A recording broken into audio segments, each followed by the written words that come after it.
our solution showcase. This is the first one of 2025, and we're really excited to show you some of the key things that we've been working on.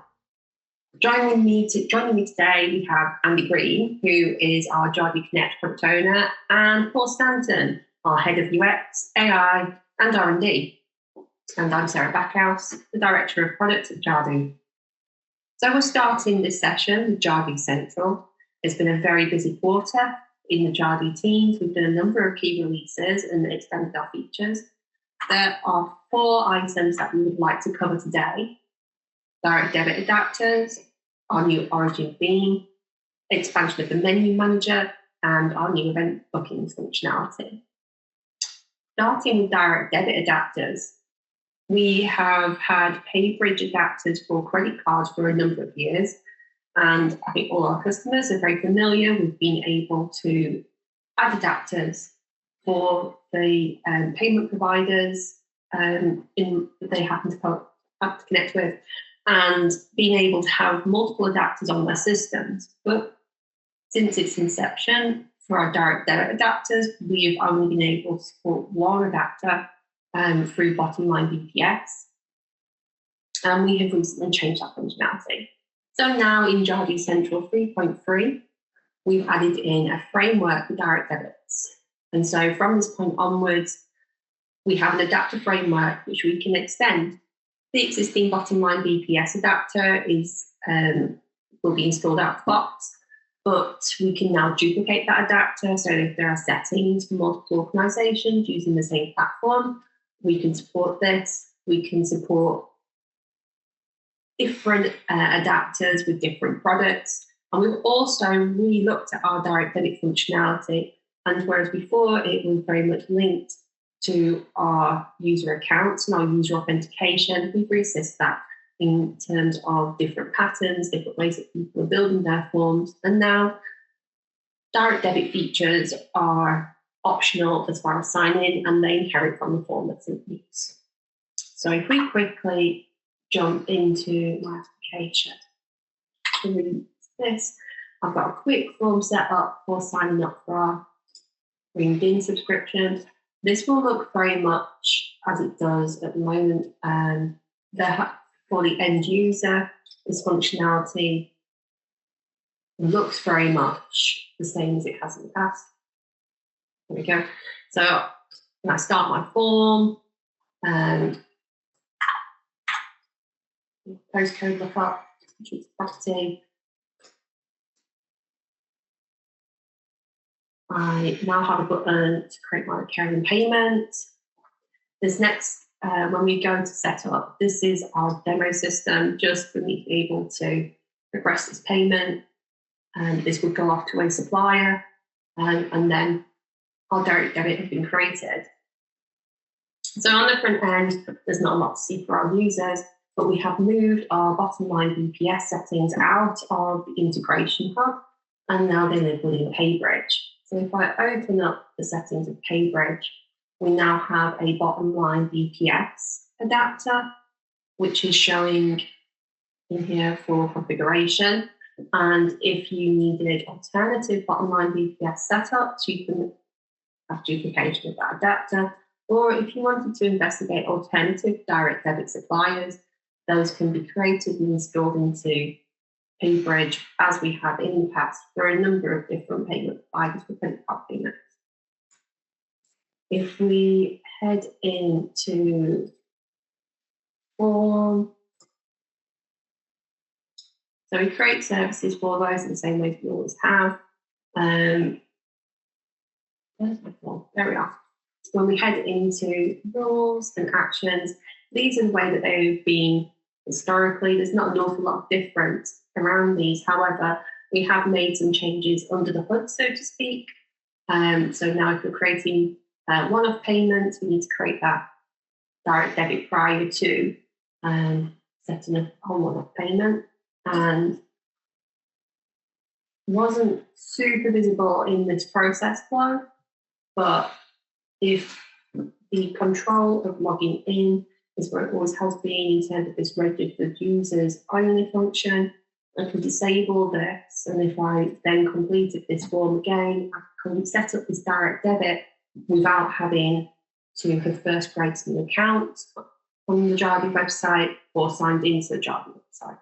I do have some notes on our user manual around the security around this and the best way to go about implementing it using Jadu Connect as a to create the kind of codes, access codes, so that you can authenticate people without them having accounts. But this has made this solution a lot more flexible. So just to recap, we have added now this ability to have multiple instances for direct debits. You can have multiple adapters, and you can have multiple instances of a single adapter. In terms of security, we have now moved direct debits to be relying on the forms toggle. So now you can have anonymous direct debits where you need to. We have looked at our language and made this language more flexible. So the button which said set up your recurring payment is something that can be controlled in the application in our language pack. So depending on the guidance at your organisation or the particular supplier that you're using, you may want to review that, and now you can do that and change that language. The default is recurring payment. You can change it to direct debit or whatever is appropriate for the supplier you choose. And in terms of our payment flow, it's much more standardised and it's streamlined to ensure a consistent experience. So if you have two different direct debit providers, you'll have a very similar experience on the front end for users, preventing confusion and improving the efficiency by which they can set these up. We can move on. Our next major release is Jadu Central 3.4, shipped, I think, in this last week, which now includes an updated theme as part of our package. This is for our modern templates, our Photon sites. And so this will become our new default theme that features a very modern user experience. It's easily customized and it meets our accessibility compliance requirements in a way that we haven't done before. So the site that I'm using here is built using Origin. This will be available also for Galaxy's sites. It's out of the box, there's no extra charge for Origin. Very much in terms of its look and feel. It should be in keeping with what you expect from Jadu. However, this features our site settings. So when we head into the site setting for this site, when we click on our theme settings, we now have a suite of non-technical settings which we can use to interact with the design of this site and influence it in a non-technical way. So I can simply override the header colour and set this to a white background and refresh so these changes are instantaneous to interact with the design of the site. You can change things like the tile navigation so that it goes to a more traditional list layout. And I can influence the colour scheme and the imagery that's shown on the site as well. We do have some overrides so that you can override the headers and footers. You can add some override CSS, manage social links, and we're expanding these as we go. This is part of our core application, and going forwards, it's going to be maintained with the application. So as requirements change, as accessibility standards change, we will be incorporating those changes into this theme, which will be available out of the box at no extra cost. Part of our digital layer strategy to provide our users of Jadu with a very full toolbox so that you can build out items that you need without having to rely on our professional services in a low-code and non-technical way. So if we look at slides, I think we looked at the demo. Just to recap, in terms of our cost-effective pricing, there is no additional cost for Origin. So Origin will come out of the box we're not going to, just to be clear, we're not migrating everybody to it. It will just simply be the default when it's installed, and it will also be a theme that we can will be made available for Galaxy sites. So if you're creating a new subsite, a new microsite, you can use Origin to deliver that site.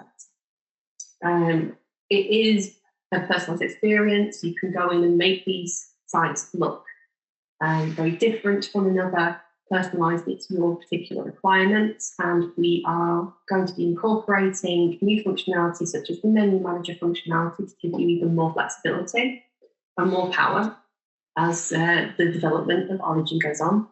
And we are, aiming to meet all of our accessibility requirements in this theme as well, and to maintain that going forwards.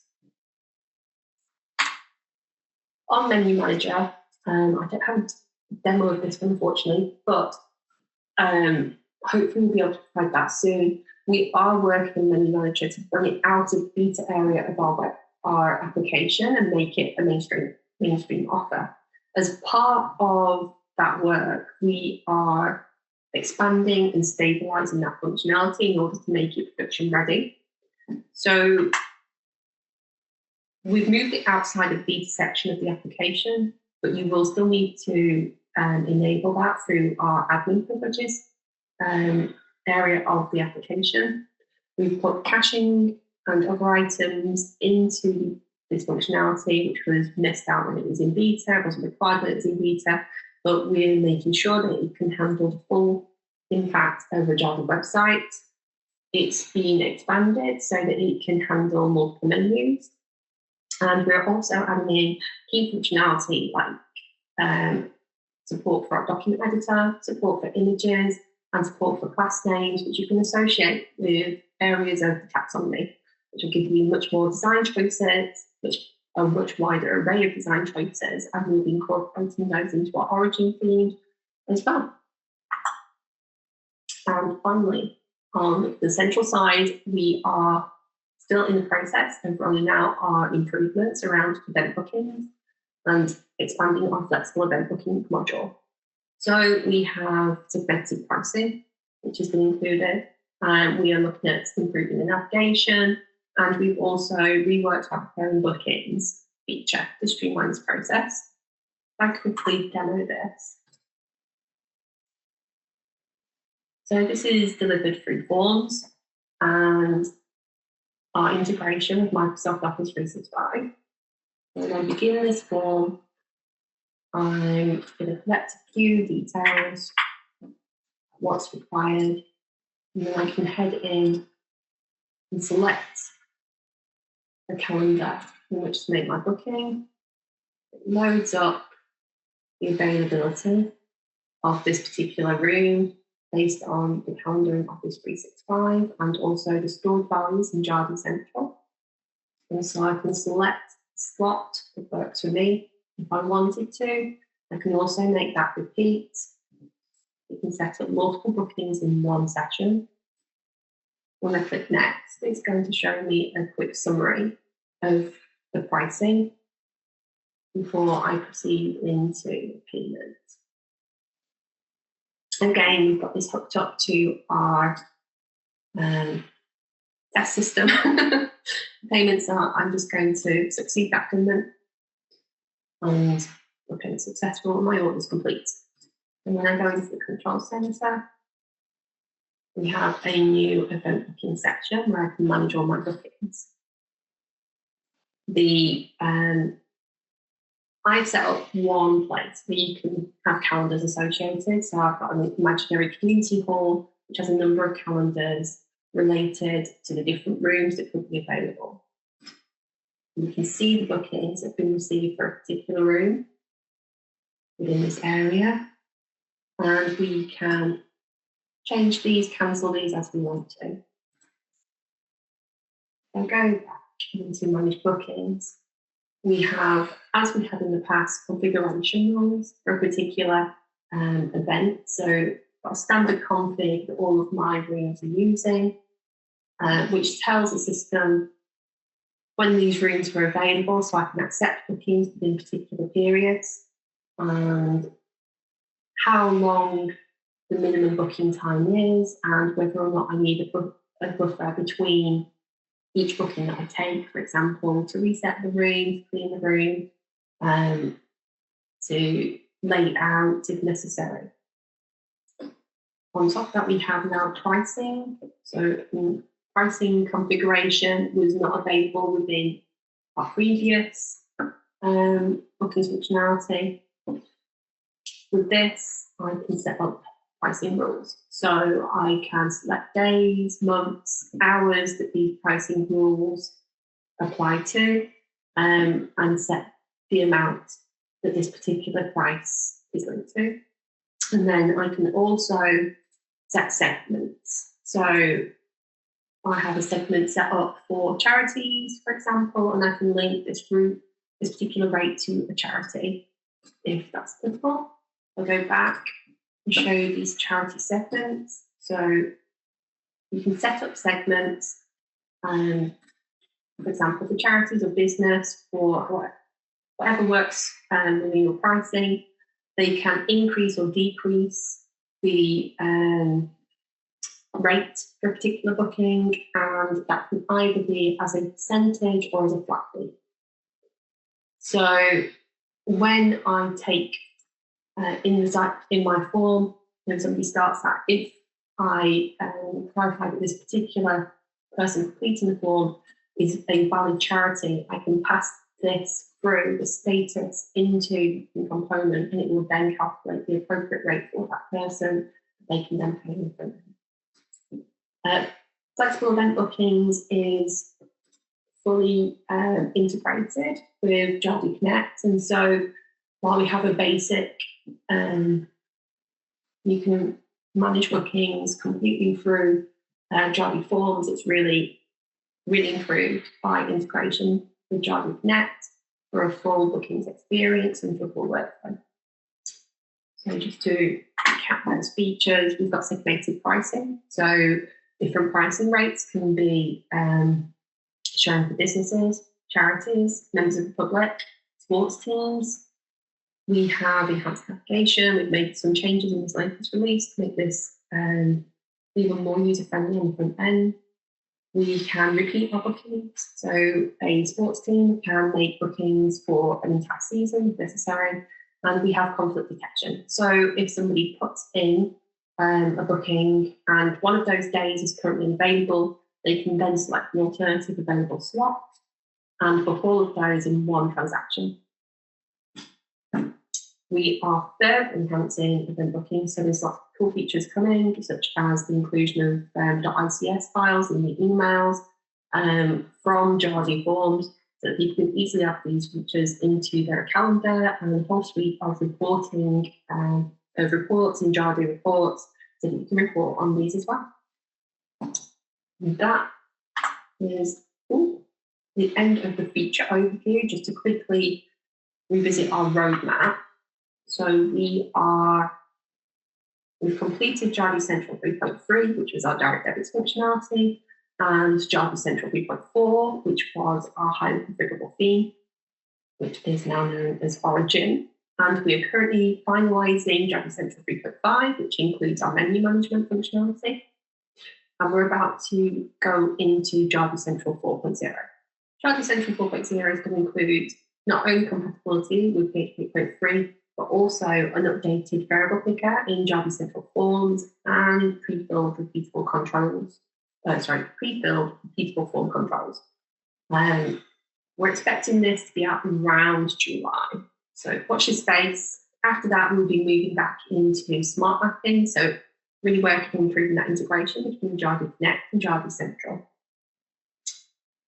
And that is, I'm handing over to Andy Green, who's now going to be talking you through Jadu Connect.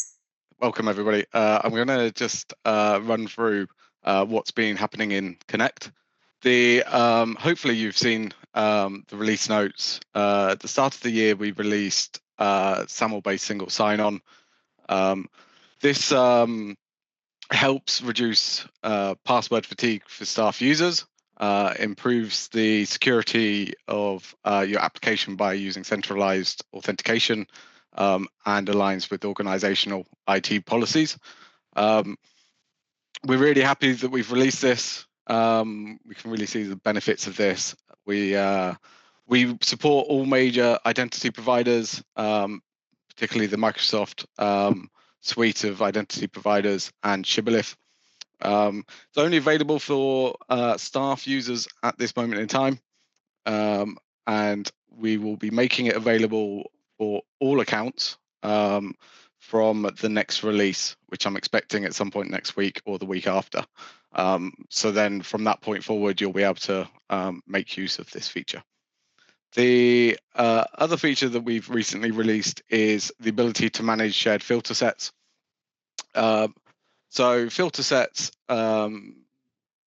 if they're shared amongst a group of users, and the person who created that filter leaves the organization, might go on maternity leave or has actually left the organization, those filters that they've set up can't be managed by anybody else other than the person who set them up. So managing shared filter sets allows administrator users to take control of those filter sets and update the owner of them, update the sort of name of them in a centralized area.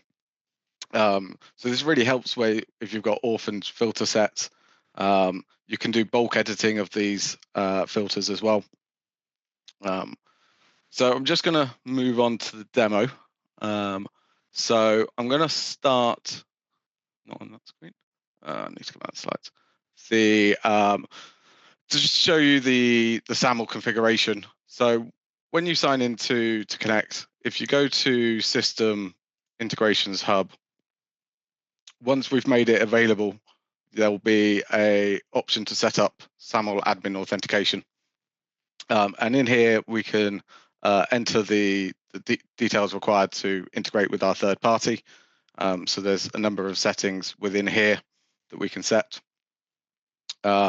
What is interesting about the way that Connect uses single sign-on is if a user tries to sign into Connect and they don't already exist within the Connect system, after they sign in, we will create that user. So in here, we've got default user permissions.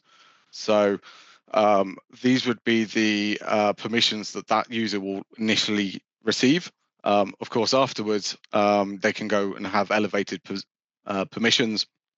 But just something to be aware of, if the user's not known within Connect, then these are the permissions that they will receive after initially signing in.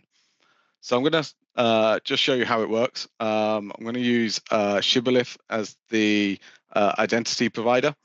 So I'm on the Connect login page, and I've got the alternative sign-in options at the bottom here. I click that and then sign in. So we'll sign in with a user who hasn't authenticated previously. So just signing in, and so so we've authenticated at the identity provider.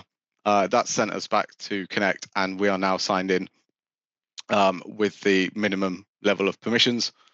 If I just go back to my administrator user, I can come into the user list. I can see that this user has been added. It tells me that it's a SAML admin authentication account. So I'm limited in what I can actually edit. So I can't edit the first or the last name or the email addresses because they are provided by the identity provider. But I can come in here and I can change the user's permissions if needed. So that's an example of signing in using single sign-on just in Connect. If I have a central instance as well as a Connect account, then we can do a complete single sign-on process from central into Connect and the identity provider. So in this example, I'm going to choose sign in with Connect. and then log in with Shibboleth, accept the certificate.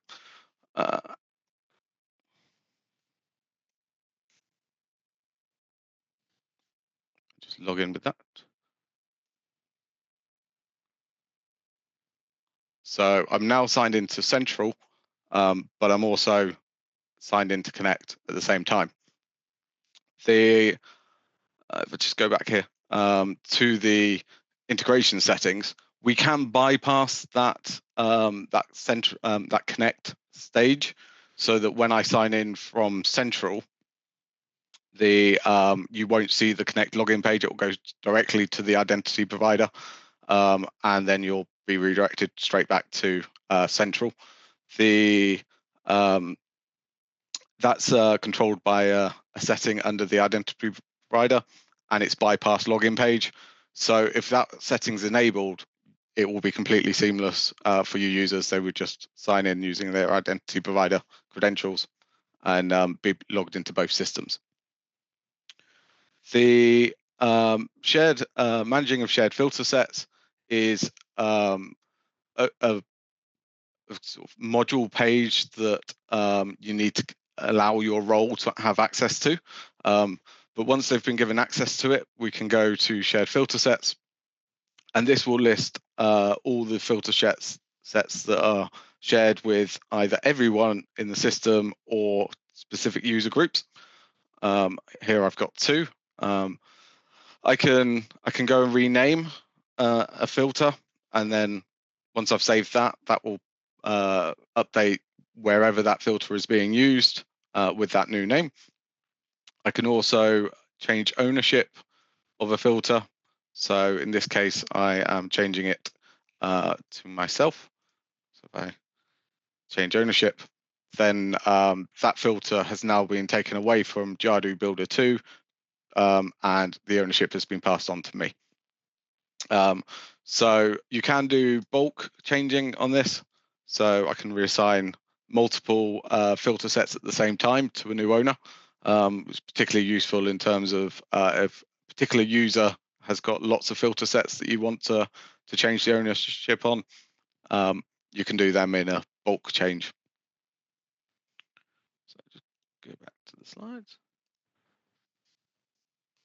We also released two other new features fairly recently. The first one is the removing all user membership rule.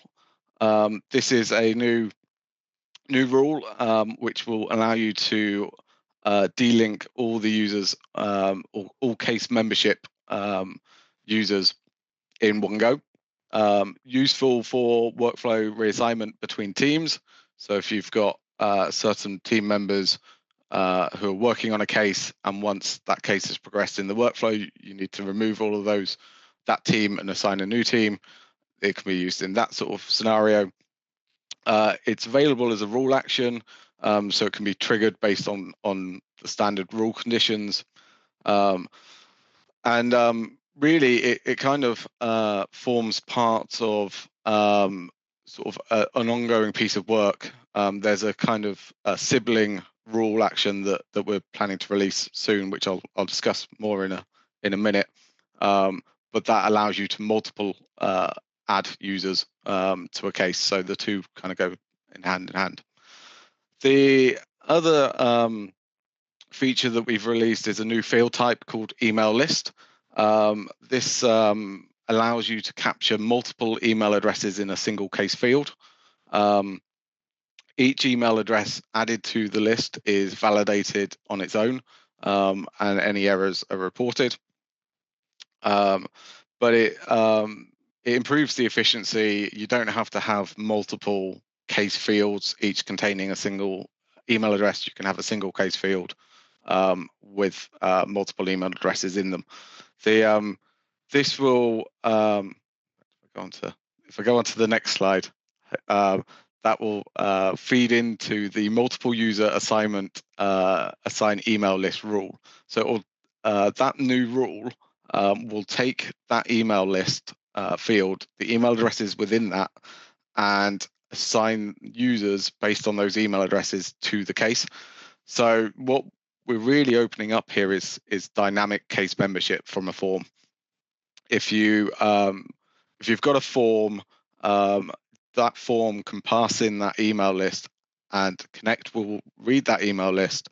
It will use this rule to check to see if a user exists within Connect already. If it does, it will assign the user to the case membership. If the user doesn't exist, it will create an incomplete user and assign that incomplete user to the case membership list. And then once the user has finished their registration process, they will automatically get access to that case. So that's coming in the future. The other change that is also coming is the ability to control case field visibility based on user groups. So at the moment, you can limit a case field based on based on the user role. Now you can do it by their groups. So this will apply to filters when viewing a case and when completing a case form. It won't apply to workflow management. So if you are building workflows, you will still be able to select case fields to add to your workflow. It's only when it comes to actually working within the case. So viewing a case or submitting case forms. We've also working on multi-factor authentication. So whilst we've added single sign-on and the those single sign-on identity providers can implement multi-factor authentication, if there's a reason why you can't use single sign-on, or it's unlikely that your citizen users would have access to a single sign-on account, we're adding native multi-factor authentication. So this will be available to both staff and non-staff users, and you can choose to optionally require a role to have it or encourage sign up for it.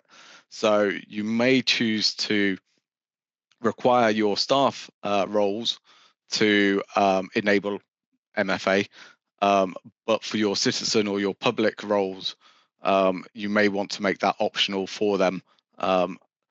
Connect will prompt users to enroll into MFA, but it won't be enforced unless you make it required.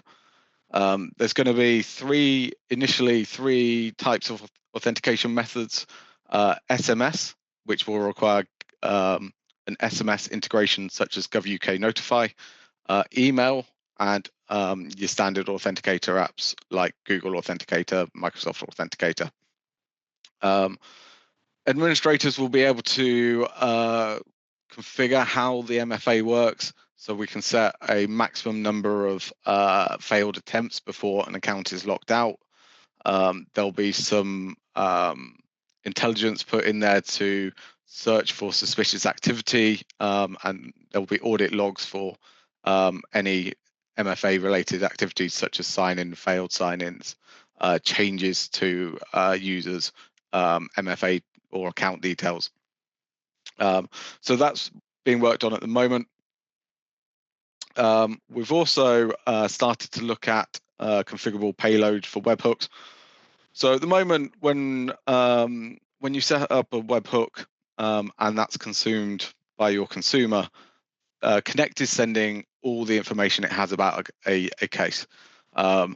More times than not, the whole information about the case isn't required, and it's only certain fields that that are of an interest. So what we're doing is we're allowing you to customize the payload that's sent by a webhook. So there'll be two options. There'll be the standard payload, which is the payload that is currently sent. So it contains all the information about the case, and all that will be the default. So all existing webhooks will continue to use that. But we are adding a second option which would allow you to go and customize that payload using twig variables such as those case placeholders, email placeholders, similar sort of variables to them, which will allow you to build up your payload. And hopefully that will provide a more secure and flexible option when it comes to using webhooks. In terms of what's on the roadmap, so we've recently delivered the SAML single sign-on and the managed shared filter sets. We are partway through delivering the multi-user assignment and de-assignment rule actions, case field user group visibility that I just discussed, the multi-factor authentication and configurable payloads for webhooks. They're all in progress at the moment. Following that, I'm going to kick off the data retention UI, so bringing in data retention policies into Connect with a user-friendly interface for configuring those policies. At the end of last year, I spent some time speaking to some customers, getting that feedback. I'm working my way through that. Yeah, we're going to try it. If you're familiar with Central Forms, it's going to include similar UIs to the data retention policies in Forms and bring that into Connect. And then also on the roadmap is the ability to send or to edit the parameters that are sent in the API to make it more flexible, more of a developer functionality, but it should unlock more powerful widgets and integrations with Connect. And lastly, from me, a couple of things that I need to announce. We have got some upcoming maintenance that is currently being planned. The first is an upgrade to the database. We'll send out comms once we're in a position to know when we will be performing the upgrade. But a heads up that it is going to involve some period of downtime whilst we migrate across to the new database. We're going to try and keep that downtime period for as short a period as possible, and the work will of course be done out of hours. And I can follow up with more information on that once I have it. The second bit is we are starting to look at the integration and webhook delivery logs. There's a lot of information held in those logs dating back many years. And we are going to run a command to delete any records that are older than 6 months. Again, this date hasn't yet been decided, and we will communicate well ahead of that date when it has been. But once the deletion takes place, those records will no longer be accessible by either yourself or Jadu. So just a heads up that is work in progress, and we are working towards doing that.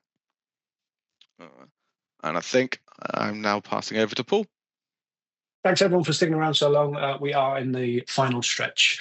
I know there's a lot of technical information you've been trying to absorb, so hopefully I won't overdo it here. Jadu Labs, which if you are not aware, and maybe you are, maybe you aren't, is our browser extension for enabling additional functionality in your Jadu platform. It's free, it's available to everyone. The quick address to go to is jadu.net/labs. It's available in Google Chrome and Microsoft Edge. Hit this nice little Get Jadu Labs link and you'll be taken to the Chrome web store. Even if you're in Edge, you'll see a banner across the top saying install to Edge. Once you've installed it, you'll have a nice funky sidebar that comes out and gives you additional features, which we'll dive into shortly. Two main things I'll talk about today. The recent changes, recent improvement are Content Assist, which is our new experiment with an AI-powered content co-pilot, and some updates to Visual Workflow, which is an extremely popular feature, and we get lots of feedback, and we're improving that as we go on. So if I, that's how you install it. If I go into my central control center here and spin out, we have the familiar set of labs features, but we have this new agents tab, which we're going to get into a second. So if I just sign in, because it's signed me out, we are very excited about AI at Jadu. We're doing lots of various different projects, various different things we're trying out, things we're experimenting with, and this content assist agent is one of our first things that we want to get into people's hands. It is an evolution of what you may have seen at the last Academy, which was smart editors, but we've been refining it and improving the way that it works. So yeah, we've got this new agent tab at the moment. Content assist is the only agent in there, but I expect this list to fill up over the course of the year. Once we toggle that on, you can see this nice little purple buttons appeared above our content editors. And it's also appeared above the rich text editor, which the first version didn't. Hitting this gives me now in that Jadu Labs sidebar a list of specific prompts I can perform on this content. These are a kind of a curated list that we've put together, and we can perform different actions on this. So this, what have I got here? This is my sample news item, my example press release. Not brilliantly written. I've kind of hit my word limit here, so I'm going to use to enhance this. So that's going to go off, send that prompt to our back end, which is obviously running an LLM. Excuse me, and it's come back, but it's not just giving me a suggestion. It's told me what that suggestion entails. It's given me an analysis of that content, kind of helping me to learn how to write better content. This is a model that is prompted and trained to be kind of an expert in content for the contexts in which everyone on this call, the organizations that you work for, it's instructed to think about accessibility, about best practices, and you then tweak that based on the prompt that you're given. So yeah, it's given me a decent analysis. It's also given me a suggestion that I can then immediately use to replace in there and undo. And I can go back. I can choose a different prompt. If this is too long, we can choose to shorten it. Once we get into the richer text editors, I will warn you up front, those do take a little bit longer to process. Yeah, there we go. That's a lovely shorter version that I can go and insert. So if I go into my rich text editor, this is a fairly long piece of content. And obviously underneath this, it's marked up in HTML. And what we're trying to balance out is that, excuse me, I'm just getting a drink of water. That speed of processing, but also maintaining the context of the content that you're putting in. It's no good if it just strips everything out and just returns plain text, because you might have written a beautifully formatted document like this that we want to kind of maintain. And especially if you're providing it while I'm talking, I forgot I should be sending it off to do its thing. Let's pick one. Enhance. So certain types of content in these editors, especially things like quotations or links, you want to maintain them. You don't want those to be stripped out by an LLM that's kind of not thinking about the content which you're giving. So it's prompted to kind of maintain the essence of your document, maintain those critical pieces of information like quotations or like links, and do the job that you're asking it to do. Yeah, again, we've got a decent analysis and a decent suggestion there. We can replace that and notice that all of the markup is maintained. I'm kind of wiping my brow now because that demo worked beautifully. It's picked up italics, the bold, the structure of it. And what I like doing is toggling back and forth quite quickly just to easily visually see what's changed, because I don't have great tools to kind of give you any diffuse or any kind of highlights, but being able to quickly toggle back and forth. And of course, I can then go in and make changes. I can improve the suggestions. I could perform multiple actions. I could have it do this analysis and then shorten it and then analyze a tone and do multiple things. And that is available across the software. Anywhere we've got a text area or a rich text editor, Content Assist, if you've got it switched on, will be there ready and waiting for you to use it. But it's not just central. If we go into Connect, yes, I'm still here. And if we refresh, because I had switched it on, it also works in Connect. And now, admittedly, there's not many areas in Connect where Content Assist can assist.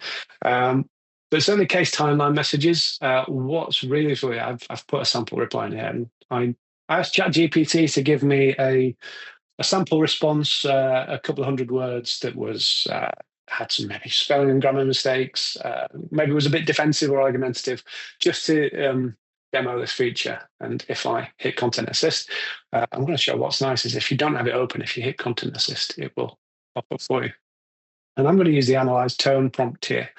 And that again is using that background of knowing who the customer is, like the type of organization and what you expect of a tool like this. And providing that analysis, it's what I like is picked out some phrases here about what might not be good and why, some professional, unintentionally implying blame. And it's given me a lovely suggestion there, which is probably a bit more appropriate for this customer response. So it works in timelines, it works in messaging notes, even the email prompts that you can put into Connect. Content Assist can help you wherever you're writing text.